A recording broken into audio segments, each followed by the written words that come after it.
இப்போ ஒரு முக்கியமான ஒரு விஷயத்தை நான் உங்களுக்கு சொல்லிக் கொடுக்க விரும்புகிறேன். ஆங்கிலத்தில் சைமனி, சைமனியே SIMONY அப்படின்னு ஒரு ஒரு ஒரு விஷயம் சொல்லுவாங்க. சைமனி அது ஏன் சொல்லுவாங்க, அது எதுக்கு சொல்லுவாங்கங்கிற சம்பவத்தை நான் உங்களுக்கு இப்போ விளக்கப்படுத்த போகிறேன். 9வது வசனம். சீமோன் என்னும் என்று பெயர் கொண்ட ஒரு மனுஷன் அந்த பட்டணத்திலே மாய வித்தைக்காரனாக இருந்து தன்னை ஒரு பெரியவன் என்று சொல்லி சமாரியா நாட்டு ஜனங்களை பிரமிக்க பண்ணி கொண்டிருந்தான். ஏற்கனவே பெரிய மந்திரவாதின்னு அப்பமே அவர். தேவனுடைய பெரிதான சக்தி இவன் தான் என்று எண்ணி சிறியோர் பெரியோர் யாவரும் அவனுக்கு செவி கொடுத்து வந்தார்கள். அவன் அநேக காலமாய் தன்னுடைய மாய வித்தைகளினாலே அவர்களை பிரமிக்க பண்ணினதினால் அவனை மதித்து வந்தார்கள். தேவனுடைய ராஜ்யத்துக்கும் இயேசு கிறிஸ்துனுடைய நாமத்துக்கும் ஏற்றவர்களை குறித்து பிலிப்பு பிரசங்கித்ததை அவர்கள் விசுவாசித்த போது புருஷரும் ஸ்திரீகளும் ஞானஸ்நானம் பெற்றார்கள். அப்பொழுது சீமோனும் விசுவாசித்து ஞானஸ்நானம் பெற்று பிலிப்பை பற்றி கொண்டு அவனால் நடந்த அடையாளங்களையும் பெரிய அற்புதங்களையும் கண்டு பிரமித்தான். அதாவது இவரே பெரிய மந்திரவாதி. சமாரியாவில் உள்ளவங்கெல்லாம் இவர் பின்னால போயிருக்கிறாங்க. இவர் பெரிய மாய வித்தைகள் செஞ்சு மந்திரவாதம் எல்லாம் செஞ்சதுனால. ஆனால் இவர் பிலிப்பு செஞ்சதுகளை பார்த்து இவர் பிரமிச்சு இவர் ஆண்டவராகிய இயேசுவை ஏற்றுக்கொண்டுட்டார். புரியுதா? அது பெரிய சாட்சி தானே. இப்போ இதுல நான் சில பாடங்கள் உங்களுக்கு சொல்லிக் கொடுக்க போறேன். இப்போ சமாரியர் தேவவசனத்தை ஏற்றுக்கொண்டதை எருசலேமில் உள்ள அப்போஸ்தலர்கள் கேள்விப்பட்டு பேதுருவையும் யோவானையும் அவர்களிடத்துக்கு அனுப்பினார்கள். சமாரியாவுக்கு பேதுரும் யோவானும் போறாங்க. 14வது வசனத்தில். 15வது வசனம். இவர்கள் வந்த பொழுது அவர்களில் ஒருவனும் பரிசுத்தாவியை பெறாமல் கர்த்தராகிய இயேசுவின் நாமத்தினால ஞானஸ்நானத்தை மாத்திரம் பெற்றிருந்தவர்களாக கண்டு அவர்கள் பரிசுத்தாவியை பெற்றுக்கொள்ளும்படியாக அவர்களுக்காக ஜெபம் பண்ணி அவர்கள் மேல் கைகளை வைத்தார்கள். அப்பொழுது அவர்கள் பரிசுத்தாவியை பெற்றார்கள். இப்போ சீமோன் என்ன பார்க்குறான்னா, பிலிப்பு பேய் விரட்டினாரு, தீவிரவாதக்காரங்களுக்கு சப்பானிகளுக்கு சுகம் கொடுத்தாரு. ஆனால் அந்த பரிசுத்தாவின் அபிஷேகத்தை அவர் யாருக்கும் சொல்லிக் கொடுக்கல. அப்போ இப்போ சமாரியாவில் பெரிய எழுப்புதல் உண்டாகி இருக்குதுன்னு எருசலேம்ல இருந்து பேதுரும் யோவானும் வந்து பார்த்தா எல்லாம் நல்லோம். ஆனால் இவங்களுக்கு ஆவியின் அபிஷேகம் இன்னும் இல்லை. சரி, அவங்களுக்காக ஜெபிக்கும் போது எல்லாரும் ஆவியில் அபிஷேகம் வந்து அந்நிய பாஷையெல்லாம் பேசுகிறாங்க. இதை பார்த்தோன்னே சீமோன் பார்க்குறான். இது பேதுரு சீமோன் இல்லை, அந்த மாய வித்தைக்காரனாக இருந்த சீமோன். ஆனால் இது ரொம்ப வித்தியாசமாக இருக்குதே, பிலிப்பு இப்படிலாம் செய்யலையே அப்படின்ட்டு அவன் என்ன செய்யறான். அப்போஸ்தலர் 18வது வசனம். அப்போஸ்தலர் தங்கள் கைகளை அவர்கள் மேல் வைத்ததினால் பரிசுத்த ஆவி தந்தருளப்படுகிறதை சீமோன் கண்டபோது அவர்களிடத்தில் பணத்தை கொண்டு வந்து, நான் எவன் மேல் என் கைகளை வைக்கிறேனோ அவன் பரிசுத்த ஆவியை பெறத்தக்கதாக எனக்கும் இந்த அதிகாரத்தை கொடுக்க வேண்டும் என்றான். ஆஹா, பாருங்க, இவர் மாப்பிள்ள மாய வித்தைக்காரர் தானே முந்தி. அவன் இவர் நிறைய அற்புத அடையாளங்கள்லாம் செஞ்சிருக்கிறார் தானே. அப்ப இவரே பிலிப்புவை பார்த்து ஆச்சரியப்பட்டு பிரமிச்சு இயேசுவை ஏற்றுக்கொள்கிற அளவுக்குன்னா பிலிப்பு எவ்வளோ அற்புதம் செஞ்சிருப்பாரு. சரி, இப்போ இவர் மாய வித்தையெல்லாம் விட்டுட்டு பிலிப்போட சேர்ந்துட்டாரு. ஆனால் இப்போ பேதுரு யோவான் வந்து பெரிய ஒரு அபிஷேகத்தை காட்டிக்கிட்டு இருக்கும்போது இவர் நினைக்கிறாரு, இந்த அதிகாரம் எனக்கு கிடைச்சா என்ன, பணத்தை கொண்டு வந்து கொடுத்து எனக்கு இதை தாங்களே அப்படின்னு. அதுதான் இந்த சைமனி, பணம் கொடுத்து வரம் பெறுதல், பணம் கொடுத்து ஆவிக்குரிய காரியங்களை பெறுதல். இதுக்கு தான் இங்கிலீஷில் சைமனின்னு பேர் வச்சுருக்காங்க. ஓகேயா? சில பேர் சிமனின்னு சொல்லுவாங்க. சிமனி, சைமனி. அப்போ அந்த சைமன்ட பேர் சீமோன்ட பேர்லேருந்து வந்தது. பாப்போம் பேதுரு என்ன சொல்கிறாருன்ட்டு. பேதுரு அவனை நோக்கி 20வது வசனம். தேவனுடைய வரத்தை பணத்தினாலே சம்பாதித்துக் கொள்ளலாம் என்று நீ நினைத்தபடினால் உன் பணம் உன்னோடே கூட நாசமாய் போக கடவுள். இந்த மாதிரி பேதுரு மாதிரி பாஸ்டர் மாதிரி இந்த காலத்தில் இருந்தால் அநேகமாக விசுவாசிகள் எல்லாம் கல்லெறிஞ்சு கொன்றுவீங்களா இருக்கும். ஏற்கனவே 5ஆம் அதிகாரத்தில் அனனியா சப்பீரா விஷயத்தில் பேதுரு நடந்துகிட்ட விதத்தை பற்றி நான் உங்களுக்கு சொல்லிக் கொடுத்தேன். இந்த காலத்தில் ஏதாவது ஒரு பாஸ்டர் அப்படி பண்ணிட்டா என்ன நடக்கும்? இப்போ பேதுரு என்ன பண்ணுறாரு, ஒருத்தனை பார்த்து நாசமாக போங்கிறார். ஒரு பாஸ்டர் யாரையாவது பார்த்து நாசமாக போன்னு சொல்லிட்டா என்ன பண்ணுவாங்களா இருக்கும் ஜனங்க? அந்த கிளிப்பை எடுத்து அதை யூடியூப் வழியால் போட்டு ஃபேஸ்புக்கில், வாட்ஸ்அப்பில், வைபரில் எல்லாத்துலையும் அனுப்பி ஒரு வழி பண்ணிடுவாங்க. அப்போ பேதுரு எவ்வளோ கோவப்பட்டிருக்கணும் அந்த மாதிரி திட்டுறதுக்கு. சரி, என்னத்தான் இருந்தாலும் இந்த ஆளும் ரசிக்கப்பட்டு வந்த ஒரு ஆள் தானே. இப்போ இப்போ அவர் மாயவித்தைக்காரன் இல்லையே, இப்போ அவர் ரட்சிக்கப்பட்ட ஒரு மனுஷன் தானே, ஒரு சகோதரன் தானே. அப்போ நம்ம என்ன சொல்லுவோம், பேதுரு மாதிரி பேதுருவோட நம்ம இருந்திருந்தால் என்ன சொல்லியிருப்போம், ஐயோ இப்படி ஒரு பாசம் செய்யக்கூடாது, அழகாக சொல்லி கொடுத்துருக்கணும் தான், நீ எடுத்து சொல்லி கொடுக்கணும். அதை விட நீயும் நாசமாக போ, உன் பணமும் நாசமாக போ கடவுதுன்னு சொல்கிறது நல்லதான்ட்டு. 21வது வசனம், உன் இருதயம் தேவனுக்கு முன்பாக செம்மையாக இராதபடியால் இந்த விஷயத்தில் உனக்கு பங்கும் இல்லை பாகமும் இல்லை. ஆகையால் நீ உன் துர்க்கணத்தை விட்டு மனம் திரும்பி தேவனை நோக்கி வேண்டிக்கொள், ஒரு வேளை உன் இருதயத்தின் என்ன உனக்கு மன்னிக்கப்படலாம், நீ கசப்பான பிச்சிலும் பாவக்கட்டிலும் அகப்பட்டிருக்கிறதாக காண்கிறேன் என்றான். என்ன திட்டுன்னு பாருங்க, இவ்வளவு கேவலமாக திட்டுறாரு, அவ்வளவு பயங்கரமான ஒரு வேலையாக செஞ்சார். ஆமாம், என்ன அதனுடைய பின்னணி நல்லா கேட்டுக்கிறேங்க.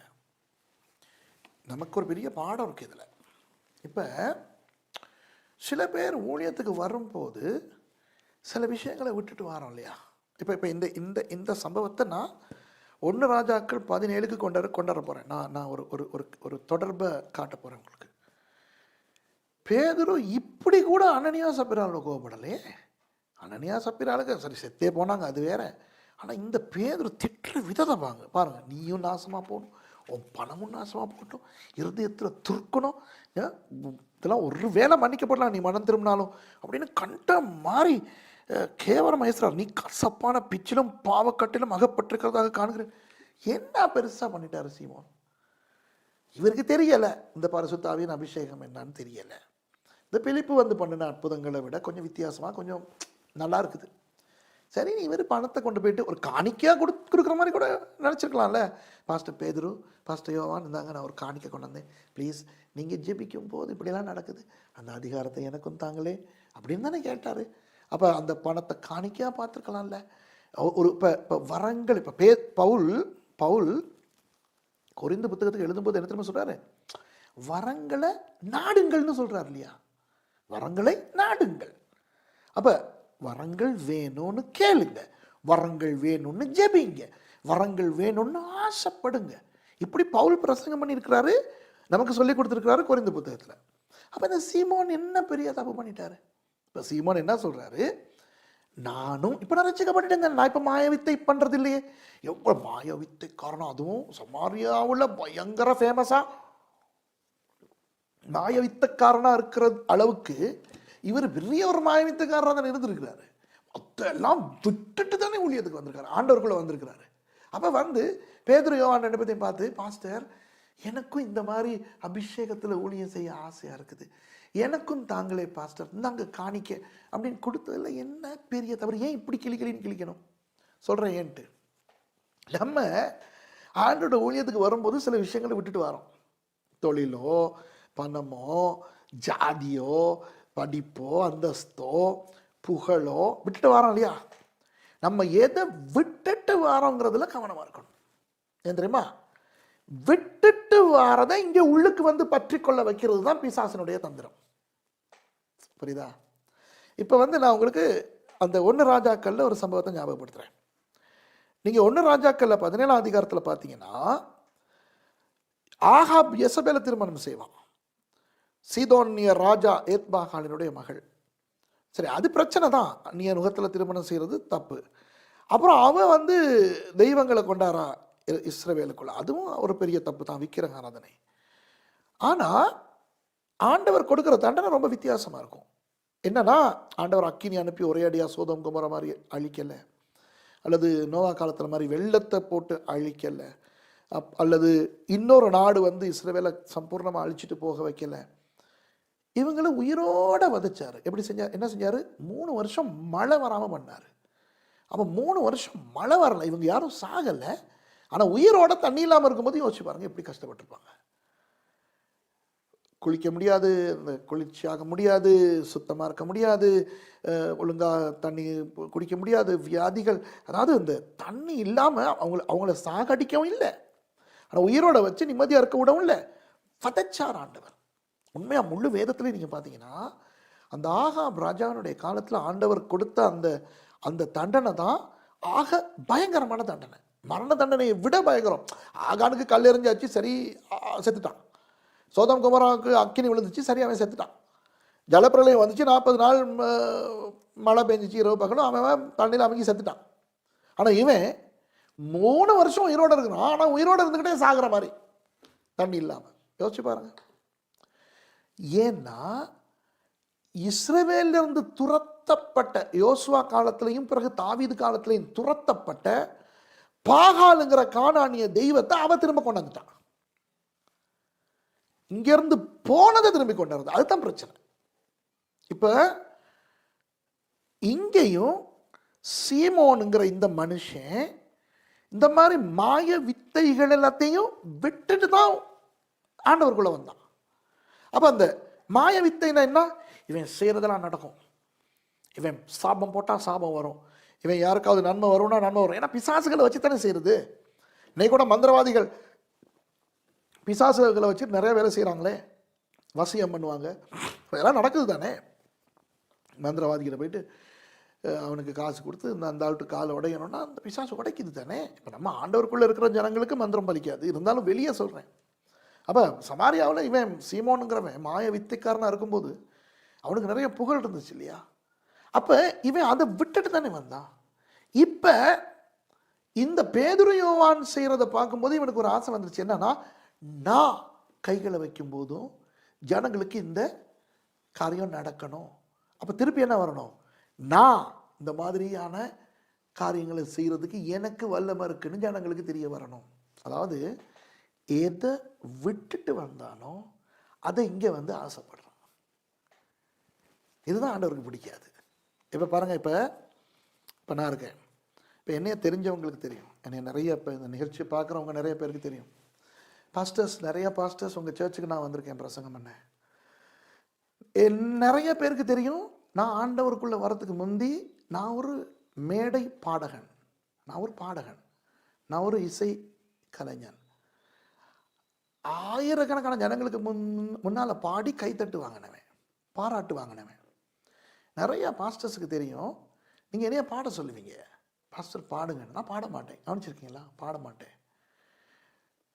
நான் பிரசங்கத்தை மட்டும் பண்ணிட்டு போவேன். என்னைக்காவது ரொம்ப அரிதான சந்தர்ப்பத்தில் திடீர்னு கிட்டார் எடுத்து ஒரு பாட்டை பாடுவேன், அல்லது ட்ராக் ஒன்று போட்டு ஒரு பாட்டு பாடுவேன். அது ஆண்டவர் சரி இப்போ பாடு அப்படின்னு சொல்கிற நேரங்கள். மற்ற நேரங்களில் நான் ஏன் பாடுறதில்லை? ஏன்னு நான் உங்களுக்கு சொன்னால் ஆச்சரியப்படுவீங்க. பாட ஆசை இல்லாதனாலயா? இல்லை, பாட ஆசை, அதனால தான் பாடுறதில்லை. புரியுதா அந்த பாயிண்ட்? நான் மேடையில் பாடினவன் இல்லையா? பாடகனுக்கு பாட ஆசை இருக்காதா? ஒரு பாட்டு பாடகன் எப்போ பார்த்தாலும் பாடிக்கிட்டே தான் இருக்க விரும்புவான். டாய்லெட்டுக்கு போனாலும் அவ்வளோதான், வெளியே நின்றுக்கிட்டு இருந்தாலும் அவ்வளோதான், எந்த நேரமும் பாடிக்கிட்டே தான் இருக்க விரும்புவான். ஏன்னா பாட்டு அவனோட உடம்புக்குள்ளே இருக்குது. ஒரு கலைஞனுக்குள்ளே அவனுடைய கலை ரத்தத்தில் ஊறின ஒன்றா இருக்கும். அது அவனை விட்டு போகாது. அப்போ நான் பணத்துக்காகவும் புகழுக்காகவும் பாடின ஒரு மனுஷன் இப்போ நான் ஆண்டவருக்காக பாட விரும்ப மாட்டேனா? இப்போ எனக்கு ஆண்டவருக்காக பாட்டு பாட எழுத வராதா? இல்லை பாடத்தான் வராதா? வரும். ஆசை, அந்த ஆசைனால தான் பாடுறதே இல்லை. ஏன்?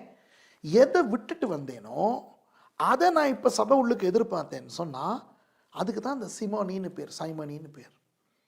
அது சரியில்லை. நம்ம ரொம்ப கவனமாக இருக்கணும். இப்போ எந்த உதாரணத்தை வச்சு நான் நிறைய விஷயம் சொல்கிறேன். பாருங்கள், சில பேர் வந்து பெரிய பதவியில் இருப்பாங்க, மேனேஜராக இருப்பாங்க, தலைவர்களாக இருப்பாங்க, அவங்களுக்கு கீழே நிறைய பேரை வச்சுக்கிட்டு வேலை செய்வாங்க உலகத்தில். இப்போ அதை விட்டுட்டு ஊழியத்துக்கு வருவாங்க, வந்து கொஞ்ச நாள் நல்லா இருப்பாங்க. ஆனால் அவங்க ஊழியத்துக்கு வந்து அவங்க ஊழியம் வளரும்போது திரும்ப அந்த உலகத்தில் அவங்க இருந்த அந்த நிலைமைக்கு குறித்து அந்த ஆசை வரும். அப்போ அதை திரும்ப இங்கே எடுக்க பார்க்குறது. அப்போ அங்கே மேனேஜராக இருந்த பழக்கத்தில் இவர் பாஸ்டராக இருந்தாலும் மேனேஜர் மாதிரி அசிஸ்டன்ட் பாஸ்டர்ஸையும் அந்த ஊழியக்காரனையும் வச்சுட்டு வேலை செய்வார். புரியுதா உங்களுக்கு? இப்போ ஊழியத்துக்கு வரும்போது சில பேர் எப்படி வருவாங்கன்னா, ஆண்டவரே நான் ஒன்றும் இல்லைப்பா, என்கிட்ட ஒன்றுமே இல்லை, நான் என்னை அப்படியே உங்ககிட்ட தாரேன், நீங்கள் என்னை எடுத்து பயன்படுத்துங்கன்னு சொல்லி தான் வருவாங்க. கொஞ்ச நாளில் பார்த்தா அவங்க உலகத்தில் இருக்கும்போது என்ன காரியங்கள் ஆசைப்பட்டாங்களோ அதெல்லாம் இங்கே எதிர்பார்ப்பாங்க. பட்டம் ஆசைப்படுவாங்க. உலகத்தில் இருக்கிற போது பட்டம் வாங்குறதுக்கு ஆசை, ஆனால் பட்டம் வாங்கலை அல்லது வாங்கிட்டாங்க, அதை விடுங்களேன். இப்போ இங்கே வந்தோன்னா பட்டங்களின் பின்னால் ஆசை. பாஸ்டர்னு ஜனங்களெல்லாம் என்ன சொல்லணும், ரெவரண்ட்னு ஜனங்களெல்லாம் சொல்லணும், டாக்டர்னு ஜனங்களெல்லாம் சொல்லணும். இப்போ பாஸ்டர், ரெவரண்ட், டாக்டர் இப்படிலாம் ஜனங்க சொல்லணுங்கிறது தப்பில்லைங்க. ஆனால் நான் ஆசையை பற்றி சொல்கிறேன். அந்த ஆசை, இப்போ நான் ஒரு கேள்வி கேட்குறேன். இப்போ ஏன் ரெவரண்ட் ஆகணும்? இப்போ நான் கூட ரெவரண்ட் தான், ஆகவே நான் அதுக்கு எதிராக பேசலை. ஏன் ரெவரண்ட் ஆகணும்? அது கிறிஸ்தவ ஊழியத்தில் ஒரு பல வருஷங்களுக்கு பிறகு கிடைக்கிற ஒரு ஒரு பதவின்னு வைப்போமே. இதெல்லாம் கர்த்தர் கொடுக்கறது தான், அதில் தப்பே இல்லை. இப்போ நானும் ஒரு டாக்டர் தான், அப்போ எனக்கு ரெவரண்ட் டாக்டர்னு எல்லாம் பட்டங்கள் இருக்குது. ஆனால் இதெல்லாம் நம்ம ஊழியத்துக்காக கொடுக்கப்படும் போது இதெல்லாம் நம்ம வாங்குறது வேற, ஆனால் ஆசைப்படுறது வேற. ஆசைப்பட்டோம்னா எங்கனே ஒரு பிரச்சனை வந்துருச்சு. எங்களுடைய தாழ்மை? நான் டாக்டர்னு, நான் ரெவரண்ட்னு நான் சொன்னால் அது பெருமை, மற்றவன் சொன்னால் அது கிருபை. உங்களுக்கு இப்போ யாராவது உங்களை பார்த்து, இப்போ இந்த நிகழ்ச்சியை பார்த்துக்கிட்டு இருக்கிற பாஸ்டர், ஊழியக்காரங்க, பிரதர்ஸ், சிஸ்டர்ஸ், உங்களுக்கு சொல்கிறேன், யாராவது உங்களை பார்த்து நீங்கள் ஒரு தேவ மனுஷன், நீங்கள் ஒரு பாஸ்டர், நீங்கள் அருமையான ஒரு வேத ஆசிரியர்னு சொன்னால் அது கிருபை. ஆனால் நீங்கள் போயிட்டு நான் பாஸ்டர், நான் ரெவரன், நான் டாக்டர் அப்படின்னு சொன்னீங்கன்னா அது பெருமை. நம்ம பார்க்கணும், நம்ம கிருபையில் இருக்கிறோமா பெருமையில் இருக்க மாட்டேன். இப்போ இவர் கிருபைக்காக கேட்கல, அதாவது ஜனங்களுக்கு வரம் கிடைக்கணும், அதனால எனக்கு இந்த வரத்தை தாங்கன்னு இவர் கேட்கல. பவுலடியார் ஞான வரங்களை விரும்புங்கள், நாடுங்கள், வரங்களை நாடுங்கள்னு சொன்னது பெருமைக்காக அல்ல, கிருபைக்காக. ஏன்னா வரங்கள் சபைக்கு தேவை. ஆகவே வரங்களை நாடுங்க, சபைக்கு வரங்கள் தேவைங்கிறனால வரங்களை நாடுங்கிறது தான் பவுலினுடைய உபதேசம். ஆனால் இன்னைக்கு பிசாசு என்ன செய்யறான்? நம்மட ஒரு பெருமைக்காக வரங்களை நாட வைக்கிறான். புரியுதா? இந்த சீமோனினுடைய பிரச்சனை இதுதான். அவன் எதை விட்டு வந்தான், அதாவது மாய வித்தைகள், அற்புதங்கள், அதெல்லாத்தையும் விட்டுட்டு வந்தவன் கொஞ்ச காலம் நல்லா இருக்கான். ஆனா பேதுரும் யோவானும் வந்து சேர்ந்த பார்த்தோன்னா இவனுக்கு ஆசை வந்துருச்சு, எனக்கும் வேணுமே, நான் யார் மேல கை வைக்கிறனோ அவனுக்கும் இது நடக்கணும், ஆகவே இது தாங்க அப்படின்னு பணத்தை கொடுக்குறோம். இப்போ உங்களுக்கு புரியுதா நல்லா? ஆகவே ஊழியத்தில் அன்பானவர்களே, ஆசைப்படுறதை செய்யக்கூடாது, ஆண்டவர் சொல்றதை செய்யணும். நம்ம ஆசைப்படுறத ஆண்டவரும் சொல்லிட்டாருன்னா அது வேற, அதை எங்கேயோ கொண்டு போய் விட்டுரும். ஆனால் ஆண்டவர் சொல்ற முக்காவாசி விஷயம் நமக்கு ஆசையாகவே இருக்காது. உண்மையாக சொல்கிறேன். ஊழியத்தில் இருக்கிறவங்க, ஊழியத்துக்கு வர விரும்புகிறவங்க, ஊழியத்தில் இப்போ தான் கால் வச்சிருக்கிறவங்க, அவங்களுக்கெல்லாம் இடி உழுகிற மாதிரி ஒரு விஷயத்தை நான் சொல்கிறேன், கேட்டுக்கிறேங்க. நீங்கள் ஆசைப்படுறத ஆண்டவர் ஊழியத்தில் அநேகமாக கொடுக்கவே மாட்டார். உடனே நினைக்காதீங்க ஆசைப்படுறதை செய்யக்கூடாதுன்னு. ஆசைப்படுறத கர்த்தர் சொல்கிற சந்தர்ப்பங்கள் உண்டு, அப்பையும் செய்யணும். ஆனால் ஊழியம் என்னுடையதல்ல, உங்களுடையதல்ல, அவருடையது. அவர் சொல்கிறத தான் நீங்கள் செய்யணும். அதனால் அன்பானவர்களே, நீங்கள் என்னத்தை விட்டுட்டு வந்திருக்கிறீங்க, அதை நீங்கள் நீங்கள் நீங்கள் என்னத்தை விட்டுட்டு வந்தீங்களோ அதை திருப்பி ஊழியத்துக்குள்ளே கொண்டு வரதுக்கு பிசாசு பார்ப்பான். அதில் பயங்கர கவனமாக இருக்கணும். புரியுதோ? அப்போ அங்கே நீங்கள் அதிகாரம் உங்களுக்கு இருந்துச்சு, அங்கே உங்களுக்கு கீழே ஜனங்கள்லாம் வேலை செஞ்சாங்க, இங்கே அந்த அதிகாரத்தை பெற்றுக்கொள்ள ஆசை வரும். உங்களுக்கு கீழே ஜனங்களை வைக்கிறதுக்கு, அதனால வைக்கிறதுக்கு ஆசை வரும். பட்டங்கள், பதவிகள் ஆசை வரும். இப்படி பல விஷயங்கள் நமக்கு ஆசை வரும். இப்போ உங்களுக்கு தெரியும், பழைய ஏற்பாட்டில் இருந்தும் காட்டிட்டேன், ஆகாப் கதையில், இங்கே இந்த சீமோன் கதையிலையும் காட்டிட்டேன். அந்த நம்ம விட்டுட்டு வந்த விஷயங்கள் நமக்கு திரும்ப வேண்டாம், ரொம்ப கவனமாக